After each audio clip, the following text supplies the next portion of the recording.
keessantu yaadate meeqa keessattu ittiin bohaaree ittiin gammada hundi keessa. Alhamdulillahi rabbil alamin eeleek yallee sileeffadhee waan hundaayyuu mee walumaan hanga xumuraatitti. Assalaamu alaykum wa rahmatullahi wa barakaatu. Achama harka fuune Oromoo kiyya guutuu jirra jirtu amantiif kutaan osoo waliin qoodin.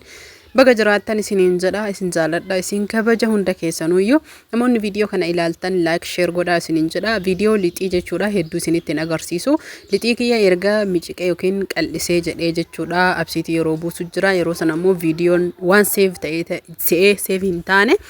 namootiin hedduun komantii jalatti yaada babbareedaa kennataa jirtanii dura hin beeytu eessa dhalatte eessa guddatte jettanii namoonni hedduun kan hin beeyne jiraachuu ni mala. Akkasuma mootuyyuu dhugaa dubbachuuf anillee eelee sileessee hin beeku odoo biyyaa hin bahin jechuu barbaade. Oromiyaa keessa dhaladhe Oromiyaa keessa guddadhe hammootu jechuudha umrii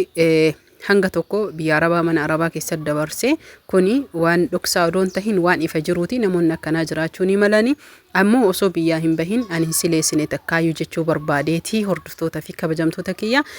Akkasuma mootuyyuu maatii fi firri ni jiranii gaafachuu siin barbaanne salphaa se'eetumaan itti cabse garuu ammootu akka yaaddan san osoo hin tahini. Fakkeenyaaf warroonni waggaa 7 6 biyya Arabaa eedan akkaataan isin duraanin ittiin sileessuu beeytanii fi midhaan isin beeytan sun garaagarummaa qaba. Yeroo amma midhaan yeroo biqila qabu jira yeroo roobni rooba fudhatuu didu absiitiin wal dhibu jira hedduu jechuudha. Buddeenni akka yeroo isin beeytanii daayisisaniitumaan qal'isanii absiitiitti naqanii yookiin ammoo midhaan walitti daayisisanii itti naqansanii miti isiniin jechuu barbaade. Sababbiin isaa akkuma qilleensi wanni marti jijjiirame midhaan qilleensa wajjin jijjiirame challenge hedduu yookiin dadhabbii hedduu qabaa isiniin jedha. Immootuyyuu dhugaa dubbachuuf an eelee sileessee hin beeku.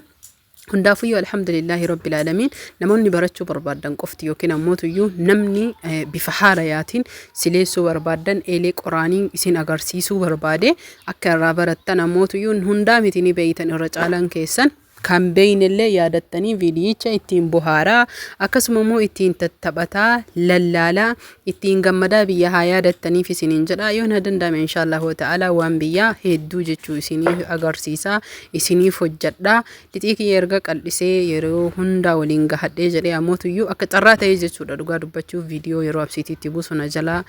save hin taane. Erga lixii achi kaayee jedhee yooma san eelee jala waan qabsiifadhee lixii sanuyyuu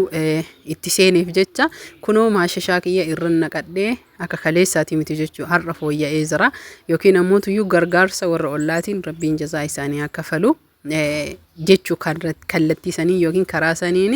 erga ibidda jala qabsiisee maashishaan sun irra gubatee jedhee haala kanaani maashishaa kana sirriitti riina jechuu isinii galee maashishaa yookiin goomman zara jettaniin akkasuma mootu firii goommana jettaniin kakaleetu meesan jechuu viidiyoo har'a ganama gad isinii dhiise na fakkaate.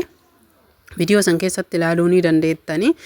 akka jedhame san illee miti baay'een barbaadu malaa fi tooftaa adda addaati video keessa kan dhoolchine illee ni jira tooftaa san kan fayyadamne jechuudha. Sirriitti carqii furdaa isin barbaachisaa eeleen ammootuyyuu eelee dhaabataa san waan taateef baay'ee ibidda hin barbaaddu waan ta'eef qoraan haguma takka jala keenne nu ammootu dheengadda qoraan baay'ee baa tokko irratti fidnee isiniin jedha. Kanaafi hundi keessanuyyuu haala kanaan jechuudha laaltanii fayyadamuus ni dandeettanii fayyadamuu dhiisuullee ni dandeettanii ittiin bohaaruun ammoo waan guddaadha waan biyyaatii jechuu barbaadeeti maaliifii walii qoonna erga haala kanaan riinee irra gubatee riinee obaasnee geessinee jennee ammootu harcee isaanii tokko jechuudha guunnee irratti afna namoonni harcee fayyadamuu hin barbaanne harcee makana baxabbaxxanii akka qixxaatiitti daariin geettanii itti godhuu ni dandeettanii isiniin jedha maloota adda addaa fayyadama jechuudha ogeessi. Ogummaani waan biraa qofa osoo hin tahini wantoota akka nyaataa eelee akkasuma ammootuyyuu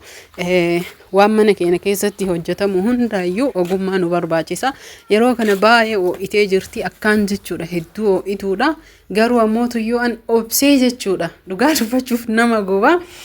Akkamiin nama guba jechuun keessanillee waan hin oolle maaliif jennaaniin hedduu ho'ee jira eeleen kuni. Qaatarraa maashishaa yookiin goommanaan waan gubataa tureef irra gubnee yeroo lama akkas irraa riinee obaasnee jechuu dirqama dhuguu qaba. Harceen kun ammoo boodarra akkam akka ta'u ufumaa keessanii laaltanii duraaniin hansaraalee irra godhanii namoonni duraaniin sileessitanii beeytan ni beeytan jedhee yaada yeroo maatiin sileessuun argaa nufiin sileessine ammallee dhugaa jirtu isinitti hima. Kanaafi dur hansaraa irra gubanii ammootu hansaraa waan hin qabneef harcee masaanii tokko fidee irra naqee booda ammoo akkam akka ta'u walumaan laallaa erga irra gubatee geeffamee jedhee haala kanaan jechuu hansaraan kun akkana tahee ofumaan irraa kaachahee eeleen gadhiifte ammoo kana irraa kakaafne irraa gajjiisine ammallee niriinaa jechuudha sirriitti dhuguu qaba. Maal isiniin jedha eeleen kun hin dhuga jechuudha nyaata akkamii akkuma fakkeenya fuulli keenya kireema tokko yoo dibanne looshinii tokko yoo dibanne dhugusan yoo ittiin masaaja yookiin ammoo tuyyuu sukkuumnee jenne dhugusanitti ni dhugaa jechuudha erga jajjabaa isaa irraa gannaa inni ammoo bullaa isaatiin sirriitti riine booddeessaniillee jechuudha maashashaa yookiin goomman zara kenna itti rigannaa itti naayinee jechuudha sirriitti ammallee ni gubna hunda isaatu jechuu viidiyoo tartiibaa fi dabareedhaan inshallah wa ta'ala odoo addaaniin kutiin isiniif kaaya isin ammootu sirriitti ilaala ani irra caalaa jechuudha hin beeytan haa barattanii osoo hin tahin ittiin bohaaruu waan biyyaa ittiin yaadachuu akkasuma ammootu bakka namoonni akkanaa hedduu jiraachuu malanii jechuu barbaadeeti. Mudannoo hedduu ka qabani irra caalaan ammoo shamarran keenya biyya jijjiirattanii galtanii biyya biraa deemtan malee namoonni biyya hambaa kana jechuu waggaa 6-7 ture achi dura yoo sileessee jireenya bultittiin seeninii barataa yookiin barattuu ture jedhe in ulfaata jechuudha jireenya maaliif jireenya bultii kana salphaa miti salphaan laaluu dandeettanii amma sitti naayinee erga inni irra gubatee jedhee jechuudha barka amma wanni isin hubachuu qabdan kurree qadaadaa irraa fuudha garuu yeroo sanitti viidiyoon isiniif hin godhamne malee viidiyoo irratti xiqqaadha viidiyoon kun gara sa'aatii 2ti ka waraabamee jechuudha isinii galee hifannaa malee ka waraabamee gara sa'aatii 2ti garuu ani editingii godhee irraa sirriitti jechuudha viidiyoo daqiiqaa muraasa qofa isinii godhee waan murtaahaa isin fayyada jedhee yookiin ammoo isiniif ta'u qofa isin agarsiisa akkasuma ammoo ittiinillee ni bohaarta waan taheef kunoo ergaa haala kanaan irra gubatee amma eeleen ophitee jirti riinee irraa geessine hojii keenya yookiin ammoo buddeena oomisha buddeenaa keenya itti jalqabnaa jechuudha o'arraa jechuudha dhugaa rabbii dubbachuu fi harka waan sirriitti jechuun si guba namatti narraa fuudhee na gargaaraa jira kanaaf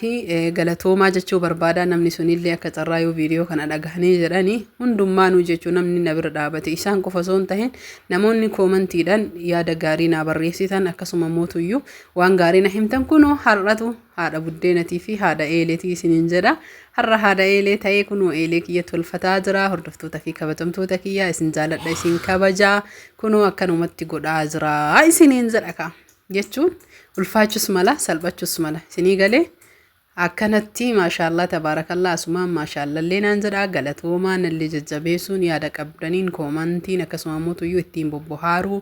ittiin gagammadaa isiniin jedha hordoftoota fi kabajamtoota kiyyaa isin jaaladhaa isin kabajaa dhugaa rabbii baay'eellee miti jechuun waan baay'een godhuu maatii baay'ee waan hin qabneef jecha kunoo haala kanaan erga jechuudha yeroo jalqaba ammootu sileessinu ijayyuu nu baafti seenii daa'eeleen maashaallaadha hunduu abbaa beeku barbaada waan taateef kun haadha buddeena akkas laaxlaat godhaa jirra amma kanaaf wanni hunduyyuu obsaa fi yeroo barbaada yeroo malee wanni tahaa hin jiru hordoftoota fi kabajamtoota kiyya daariin gahanii godhuun dirqama jechuudha yeroo sileessan eelee qixxeettiin godhan isa kana viidiyoo irratti isinii himuuf gabaabsee garuu viidiyoo ediit erga godheen gabaabbatee dirqama daariin geettanii gootanii buddeenni nama gubaa warri jettan nama hin gubu